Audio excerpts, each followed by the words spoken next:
Good morning, respected ones. Today I am going to discuss the second part of the question paper of Contemporary Indian Education for the Kannur University examination 2019. The first part, I discussed all the 2 marks questions and 5 paragraph questions. Now in this video I will be discussing the remaining 5 paragraph questions. As I told, the essay questions will be discussed later. Next paragraph question, that is the 16th question, is what are the 4 pillars of education? Explain. So here you have to mention the 4 pillars of education put forth by UNESCO, and you have to explain each pillar of education with examples. So we can start. United Nations Educational, Scientific and Cultural Organization, that is UNESCO, has declared 4 pillars of education. UNESCO declared these 4 pillars of education because it found that all the educational systems all over the world are lacking something. Because of this lacking, educated people have got so many deficiencies. So for solving all these problems seen in the society, UNESCO declared that these 4 aspects should be the pillars of education all over the world. So let's look at the pillars. 1. Learning to know. 2. Learning to do. 3. Learning to be. 4. Learning to live together. Let's have all these 4 pillars of education in detail. Learning to know does not mean learning as much content as possible or teaching as much content as possible. This concept is borrowed from the concept of Jerome S. Bruner, that is his discovery learning. According to Bruner, teaching is not teaching the content, but teaching is teaching how to learn. So learning to know means to help the students able to learn everything themselves even when there is no teacher. So teachers should teach all the principles as just for creating a base for learning more. It's a fact that no teacher can teach all the theories and principles included in a particular subject. He can only teach some theories and principles included in the syllabus. And when he teaches all these items, he should be teaching the students how to make use these principles and theories as a basis for learning more such theories and principles. So learning to know means learning to indulge in self-study. So making your students capable of self-study through self-reference and searching for new meadows of knowledge. Then learning to do is learning something for being able to make use of such things in the day-to-day life situations. That is application of the knowledge which we are learning from the educational institutions whenever we need them in our day-to-day life activities. For example, if you learn mathematics, you should be able to make use of your mathematics in your day-to-day life situations. If a first standard student learns addition, and if he is not able to find the sum of the amount of the prices of the items that he purchases from a shop, then what is the use of your mathematics? If you learn a language, you should be able to make use of that language for effective communication in your life. See, most of us are not able to make use of English language when we need English language, because we learn some rules and regulations and theories. We do not know how to make use of this language in our day-to-day life situations. So learning to do means making the students able to make use of whatever they learn from educational institutions in day-to-day life activities. Learning to be means learning to accept, learning to fulfill the responsibility as a part of different social institutions. So learning to be a real member of a true member of different social institutions. There are different social institutions such as family, peer group, community, right? So you should be able to be a husband to your wife, a wife to your husband, a mother to your children, a child to your parents, a father to your children.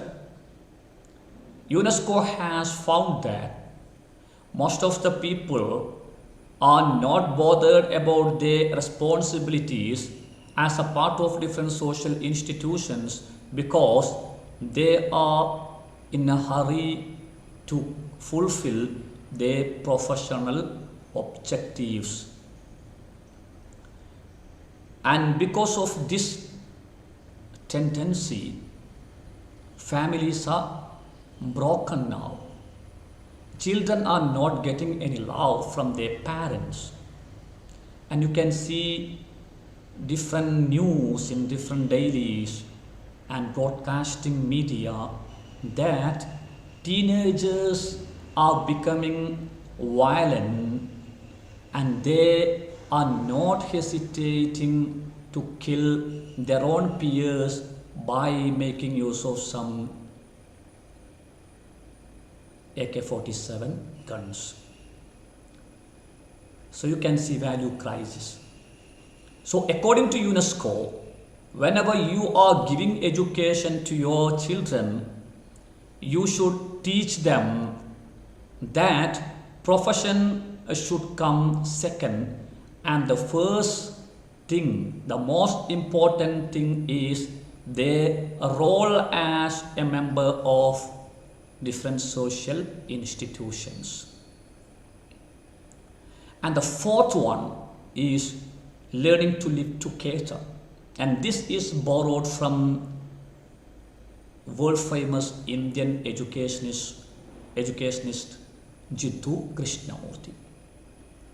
According to Jiddu Krishnamurti, in a highly professionalized world, different people are becoming different compartments. They are contacting only with some people who are working with them.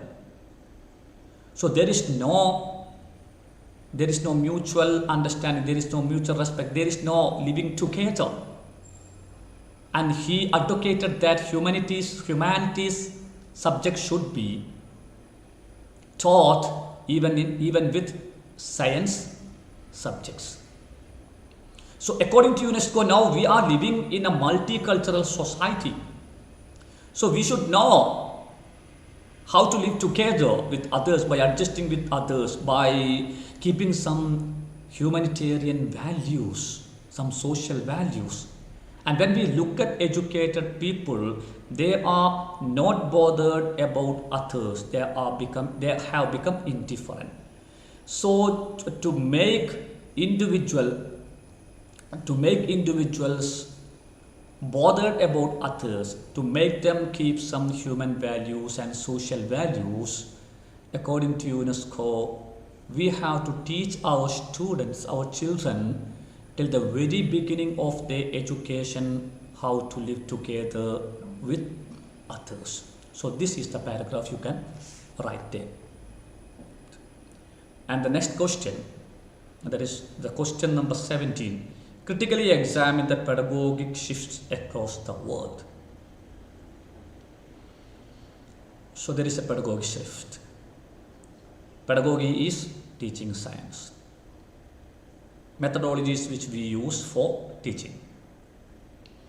If you look at the past and present era, you can see there has been lots of changes in the case of pedagogy. When we look at past, it is told that the pedagogy used during the past was something teacher-centered. But it is said that nowadays we are using something called learner-centered pedagogy. In the past, teacher was dominating the classroom, that he would just enter the class and start the class by using some cliches or by using some regularly used words and sentences, and he would just read the textbook and give some notes to the students. But nowadays the situation has changed. Now we are using some dynamic learner-centered classroom. We will just enter the classroom and start the class by asking questions, showing pictures, showing videos, and requesting the students to share their experiences. So we just make them reach what we are going to teach themselves. In the past, teachers were using only some traditional teacher-centered methods such as lecture method, imitation method, and question-answer method. Lecture method means the teacher would enter the classroom and start teaching each and everything without giving any opportunity to the students. There would be some one-way communication. And question answer method is that method by which the teacher asks some questions related to the item which he had taught in the previous day, and students were to answer the questions.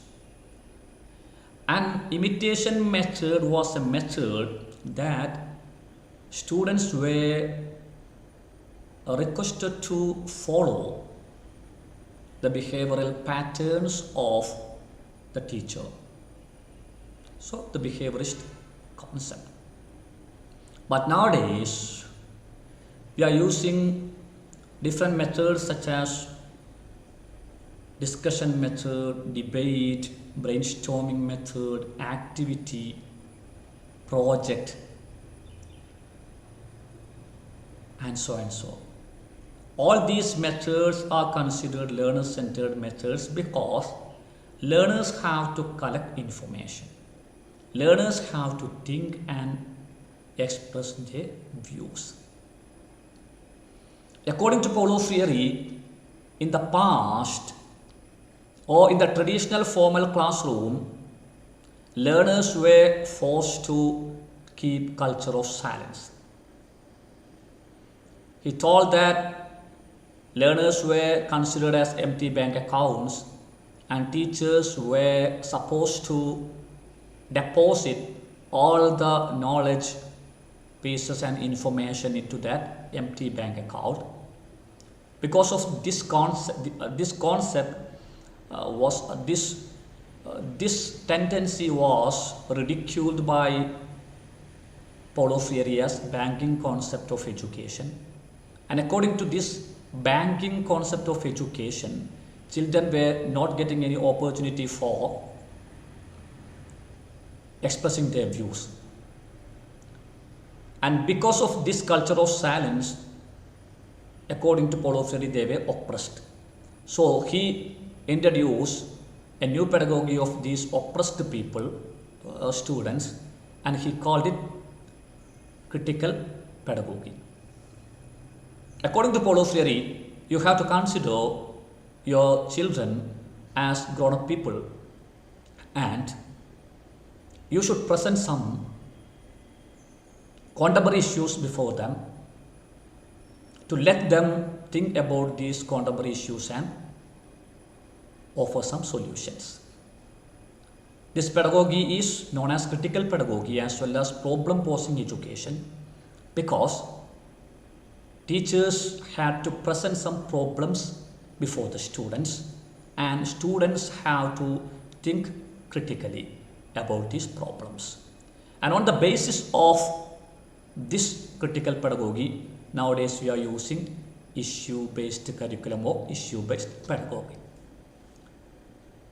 So instead of making them, in the past we were making them we were forcing them to keep culture of silence, but nowadays we are giving them opportunity for critical thinking.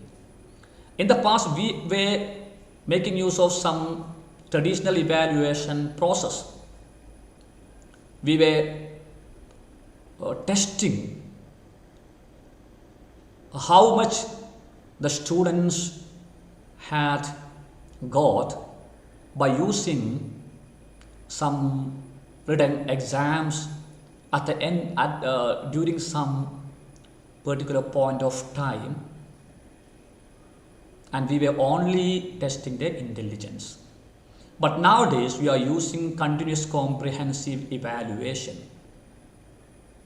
that is CCE, by which we are evaluating not only intelligence but also all the different domains related to the children, and we are not evaluating them at some particular point of time, but we are evaluating them throughout the academic year.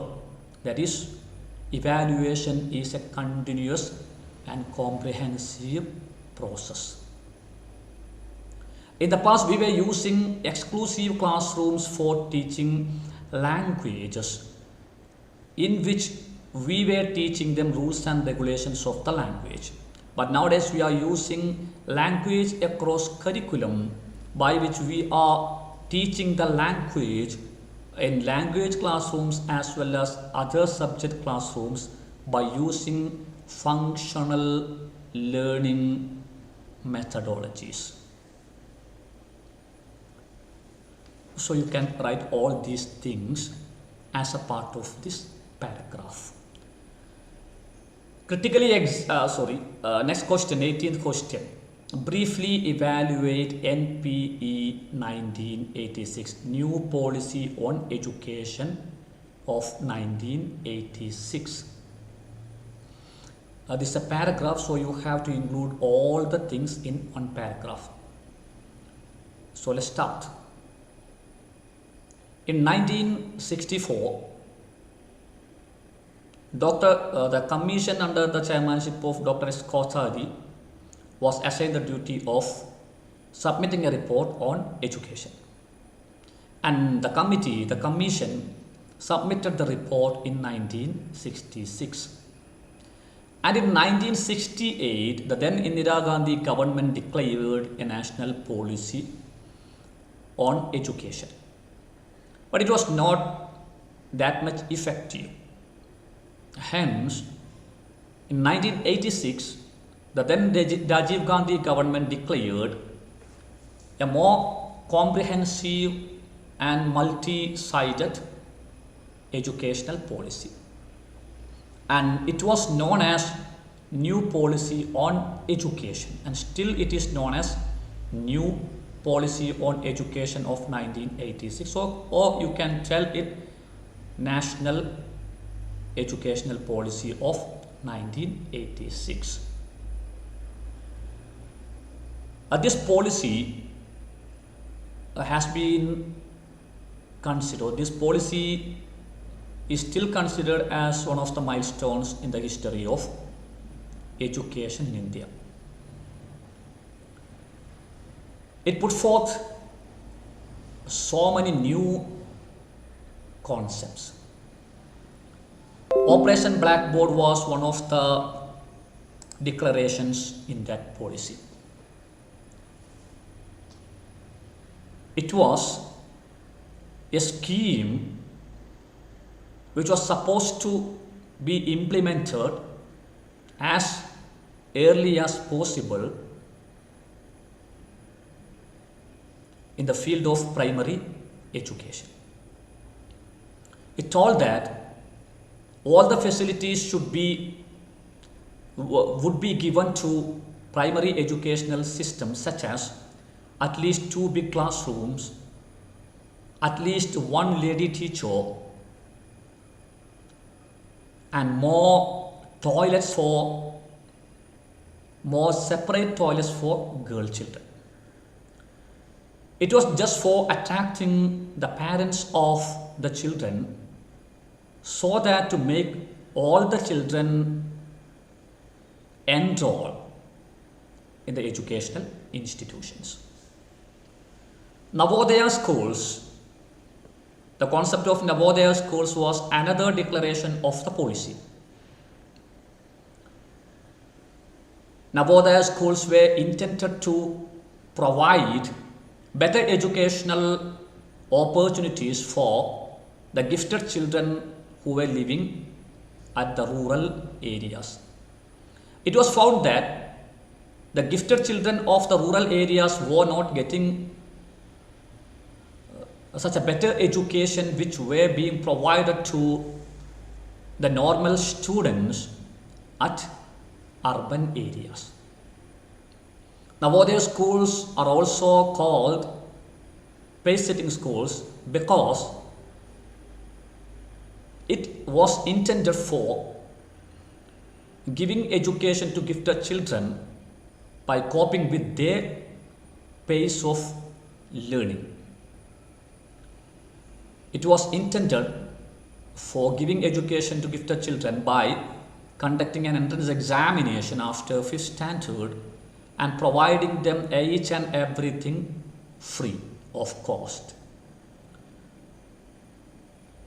And as a result, about 261 Navodaya schools were built by 1991.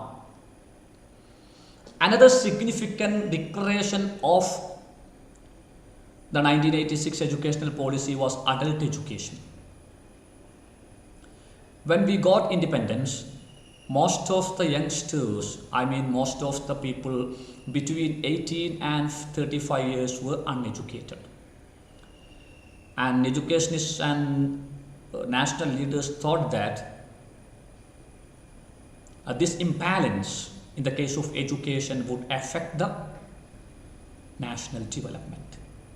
So adult education was a program intended to provide basic functional literacy to the people between 18 and 35 years within a time span. As a result, in 1988, National Literacy Mission was launched. As a part of this National Literacy Mission, state missions of literacy were launched in different states. And you know that in our Kerala, by making use of these literacy mission programs, we became the first state to have 100% literacy. Another most important declaration of this national policy was MLL, minimum level of learning. The government declared that it would take necessary actions for providing a minimum level of standard to all the students who are completing a particular level of education. If a child who has got education till 4th standard and a child who hasn't got any type of formal education are showing the same standard, then there is no use of the education we are providing to these children. So according to the government, we should ensure a particular standard, at least a minimum level of standard in all the students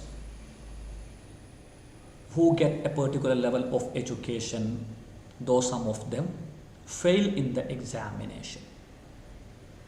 So providing a particular standard for all the students who are passing and who are failing in the exams, that is minimum level of learning. Another important declaration of 1986 national policy was the government would introduce different programs for making the women folk come together and work for their empowerment. As a result, in 1988, Mahila Samakya program was launched for the empowerment of women in different walks of life. Another important concept declared by 1986 educational policy was functional literacy. You can approach functional literacy to two dimensions. First is making all the people who are getting education able to make use of whatever they are learning from educational institutions in their day-to-day life situations. If they learn reading and writing, they should be able to write letters. They should be able to read newspapers. So we have to provide them functional literacy. And if they learn arithmetic, that is mathematics, then they should be able to make use of the mathematics they learn from the educational institutions whenever they need mathematics in their day-to-day life. This is one part of functional literacy. Another thing is that most of the farmers and businessmen during those times were uneducated.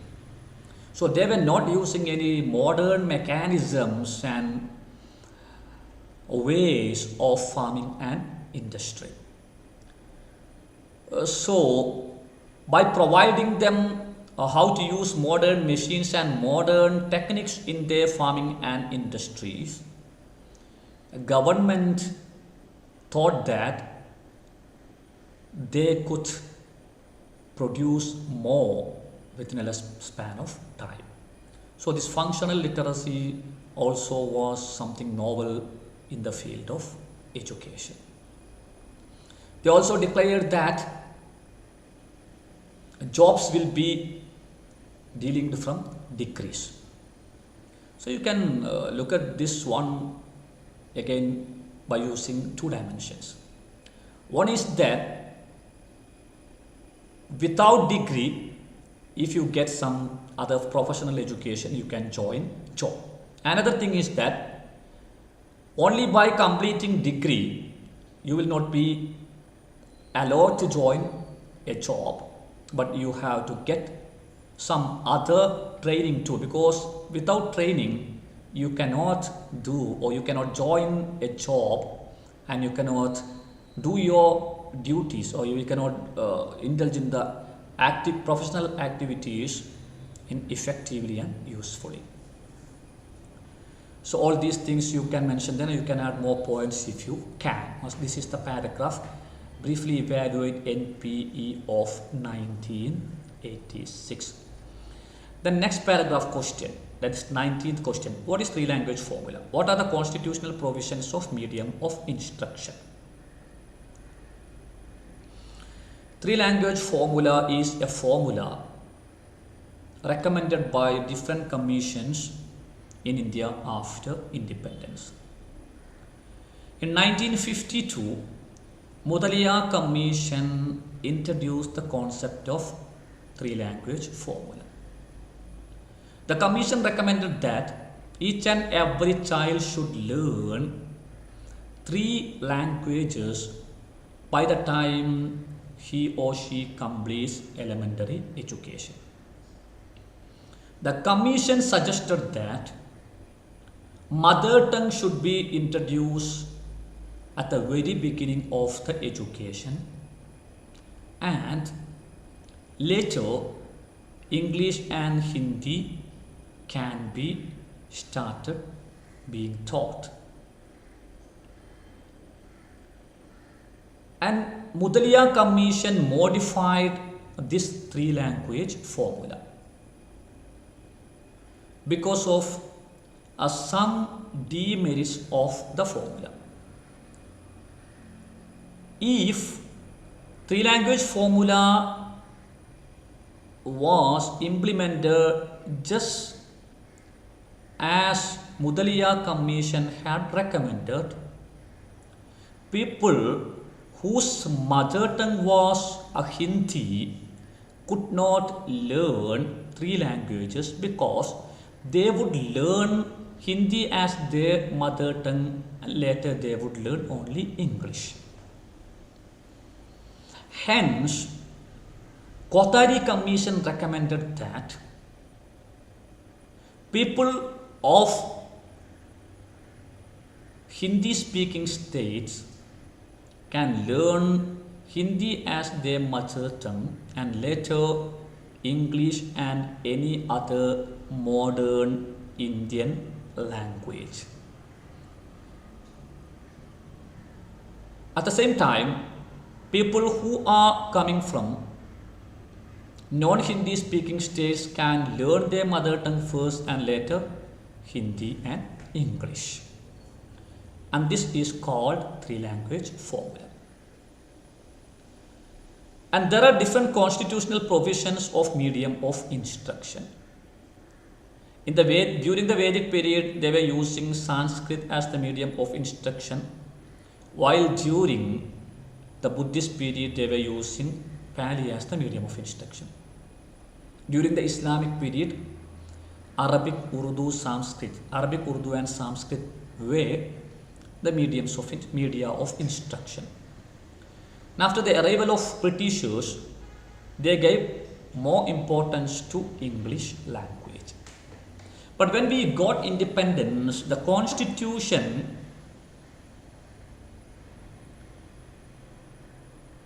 gave more provisions because some languages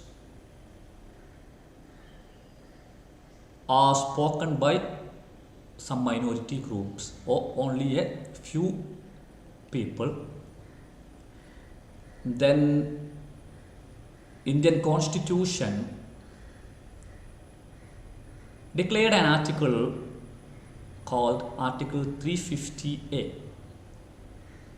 According to this article, the students or the children whose language is spoken by only a few people should be given elementary education in their own mother tongue, even if only a few students are belonging to that particular language at an educational institution. Even if a single student is there from that particular language background, he or she should be given education in their mother tongue. If local governments and state governments are not bothered about this right, even the president can directly interfere in the matter to ensure that this right is provided to that particular person. Another provision is Article 30. According to Article 30, people who belong to religious minority groups or linguistic minority groups can establish and run their own educational institutions, so that to make them able to get education in their own language. So there are different provisions. Our constitution provides provision for getting education in one's own mother tongue. So this is the paragraph. If you want, you can add a few more articles related to this linguistic provision. Next question, the last paragraph question in this question paper is explain the different programs for eradicating inequalities. In India, you can see different programs which were declared by different governments for eradicating inequalities. Inequality is a social state where some sections of the society are not given the opportunities for getting proper education, career, and something like that, just as the other sections enjoy, just because the former section, the people who belong to former section are belonging to that particular section. They have got the merit, but still they are being neglected, ignored, and thrown away from the mainstream of the society to the corner of the society. And for making them to the mainstream of the society, Indian Constitution and different governments have declared different schemes and programs as positive discrimination programs. One of such program is Kasturba Gandhi Balika Vidyalaya Yojana. It was a scheme introduced by Sarva Shiksha Abhiyan declared by Vajpayee government. According to Kasturba Gandhi Balika Vidyalaya Yojana, there would be special provisions for providing education to the girl children who belong to the educationally backward, who belong to the socially and economically backward communities from the educationally backward blocks or areas. See, they are girl children and they are from backward communities and they are living at educationally backward areas. Then what will be their state? It will be really pathetic. So making them escape from that pathetic condition, that miserable condition, Kasturba Gandhi Balika Vidyalaya Yojana was launched. Another program is midday meal program. Most of the sections of the society were not getting nutritious food. Because of the lack of this nutritious food, they were not able to continue their education, because to get proper education you need proper health. Just think that Socrates or Aristotle thought that education is the creation of a sound mind in a sound body. So most of the children were discontinuing their education because of this lack of nutritious food. Then different governments introduced midday meal program so that to solve this problem of inequality in the case of nutritious food, and to encourage the parents of the children to send their children to schools. Another scheme introduced by some particular government is Dhanalakshmi scheme. According to Dhanalakshmi scheme, government would provide 1 lakh rupees for the girl children who has subjected to immunization at regular intervals, who has got admitted in educational institutions, who continues in the educational institution till the end of elementary education, and who is not getting married till the age of 18. So this scheme was just to encourage the parents of women children, the parents of girl children, to send their children to educational institutions. Another program which was declared for eradicating the inequality is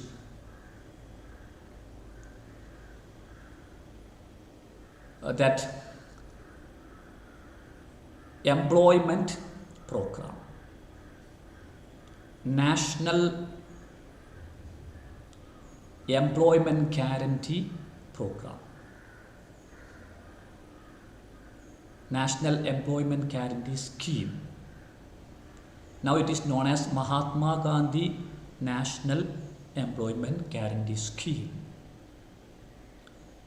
And under this scheme, the government ensures that at least one member of a family would get an employment for some particular period of time, a year, with a reasonable remuneration for the work. So when you are giving employment to the parents of the children, they would send their children to the school. Because only by eradicating the inequality, only by eradicating poverty, unemployment, and such social atmosphere, such social conditions, you can eradicate inequality. Actually, you have to give education to each and every one of the society to eradicate inequality. If you have to make the parents send their children to schools, you have to solve the problems such as poverty, unemployment, and so and so. For eradicating these problems, different governments has declared different programs such as the programs which we have mentioned here. So now all the 2 mark questions and paragraph questions have been discussed from the question paper of 2019. I'll be back with some other questions from some other question papers. Till then, thank you very much.